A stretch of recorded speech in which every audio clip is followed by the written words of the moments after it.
Alors, on va parler maintenant de la loi de Beer-Lambert, qui est, bien sûr, elle a une relation avec l'absorbance d'une solution colorée. Alors, si je considère une solution colorée, bon, par exemple, cette solution colorée, elle peut être une solution, on va dire bleue. S'il vous plaît, il faut que la solution soit colorée pour que ce soit intéressant. D'accord? Donc, je considère par exemple une solution colorée qui est bleue. Et bien sûr, si vous avez déjà vu le cours précédent, eh bien, je crois que vous avez compris pourquoi elle est bleue. Alors, je vais considérer par exemple un laser qui va nous permettre d'envoyer un rayonnement qui est monochromatique. Donc, par exemple, un rayonnement qui possède une longueur d'onde rouge. Voilà. Donc, ça, c'est un rayonnement monochromatique. Donc, un laser, par exemple. Monochromatique, ça veut dire, donc, je rappelle une chose, c'est très important. S'il vous plaît, donc, il faut savoir que un rayonnement monochromatique, eh bien, c'est un rayonnement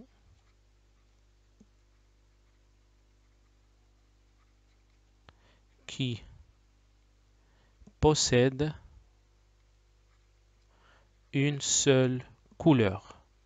Et quand on dit une seule couleur, c'est-à-dire une seule fréquence, une seule couleur.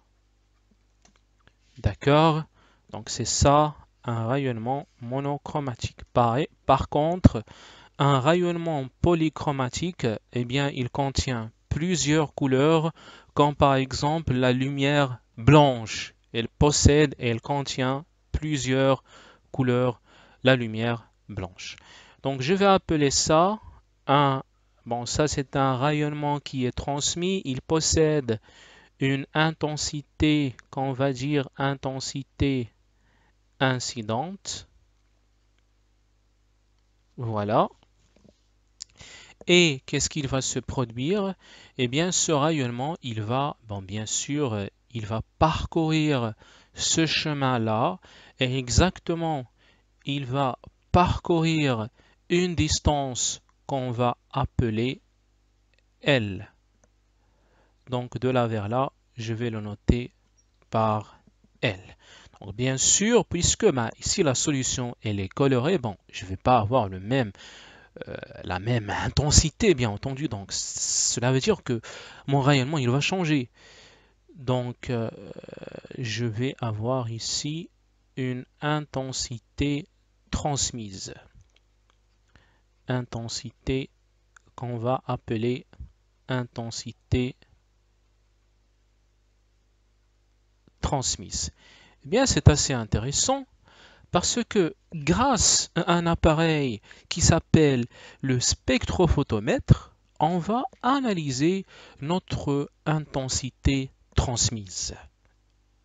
D'accord? Donc là, bien sûr, je simplifie les choses à ce niveau, parce qu'à ce niveau, il faut simplifier. Donc, je vais juste représenter mon spectrophotomètre de cette façon, bien que c'est plus compliqué que cela. Donc, si vous vous spécialisez en chimie ou en physique, surtout si vous faites de la spectrophotométrie, d'accord, et tout ça, eh bien, vous allez voir ça plus en détail. D'accord, donc ça, c'est un spectro ou de la spectroscopie, donc spectrophotomètre. Photomètre. Donc son rôle, il va nous analyser cette intensité transmise. Et ça, bien sûr, c'est tout simplement notre solution colorée. Solution colorée, bien entendu. Alors là, la question, c'est de savoir Donc, c'est de donner l'absorbance en fonction de ce qu'on a. Donc, l'absorbance A. Donc, ça, c'est l'absorbance. Alors, la question qui se pose, donc bien sûr, imaginez que cette solution est très concentrée. La solution est très concentrée, c'est-à-dire elle contient beaucoup de molécules. Eh bien, plus la population des molécules augmente, plus l'absorbance va augmenter parce que les molécules vont absorber de plus en plus. C'est-à-dire que A doit être proportionnel à la concentration de la solution. Donc je vais écrire ici C qui est tout simplement la concentration de la solution. Donc j'ai nécessairement une concentration ici. Eh bien, plus cette longueur, on va dire cette distance augmente, plus l'absorbance augmente, bien sûr. Parce que la, euh, la concentration le long, la concentration, on va dire là, linéique, si j'ose dire ça, eh bien elle va augmenter. Donc, on va avoir plus d'absorption. Donc, je vais multiplier par L. Et là, j'ajoute un coefficient qu'on ne peut pas détailler parce que c'est plus compliqué pour ce niveau. Donc, ce coefficient, ça s'appelle le coefficient d'extinction molaire.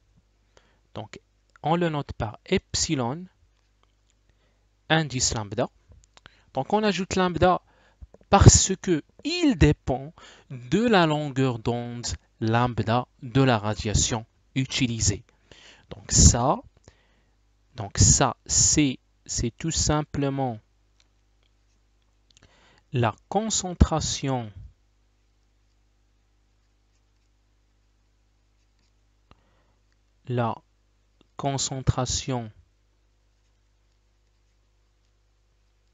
de la solution.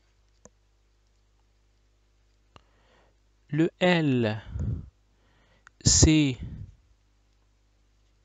la distance parcourue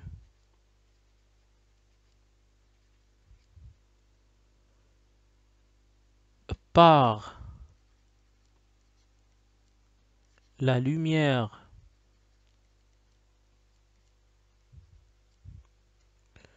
dans la solution.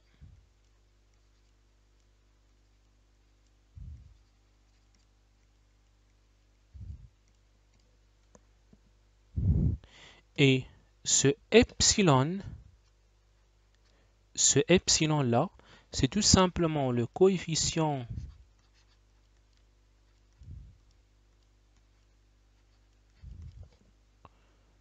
d'extinction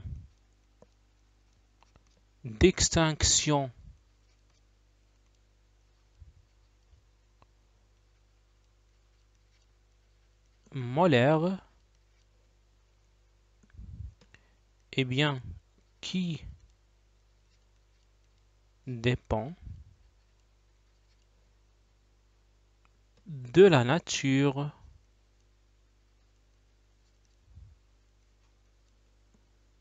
du soluté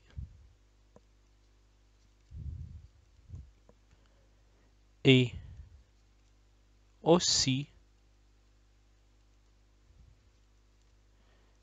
de la longueur d'onde lambda de la radiation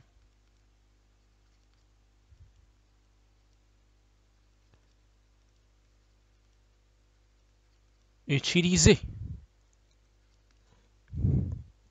Et voilà. Alors j'espère que vous avez compris un petit peu tout cela. Il faut savoir que l'absorption ne possède pas d'unité. Donc, A, donc sans unité,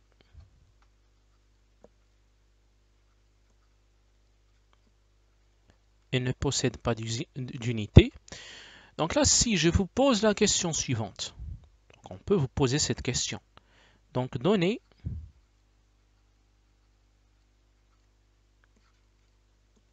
l'unité de epsilon lambda.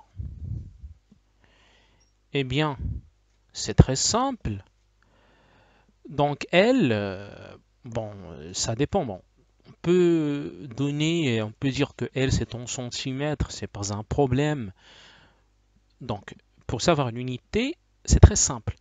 Puisque c'est, donc A, c'est epsilon lambda, L fois C. Normalement, donc l'unité ici de C, c'est une concentration. Donc ce sont des moles par litre. D'accord? L, ce sont des... Donc c'est en mètres, on va dire en mètres, d'accord? Donc pour que A ne possède pas d'unité, il faut que epsilon lambda soit en...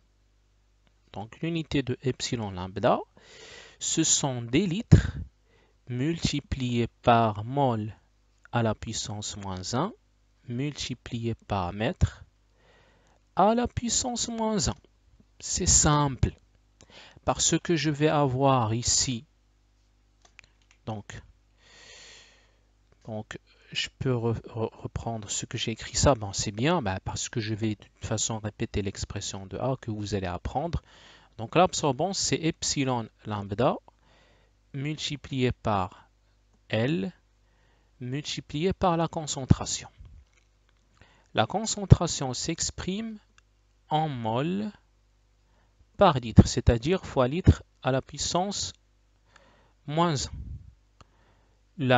La distance, elle, bon, c'est en mètres. Donc, pour que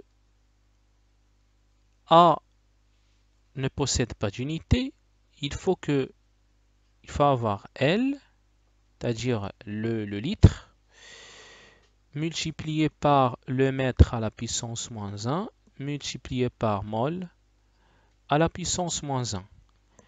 De cette façon, le mol moins 1 va disparaître avec le mol, le litre moins 1 va disparaître avec le litre, et le mètre moins 1 va disparaître avec le mètre, et A, c'est 100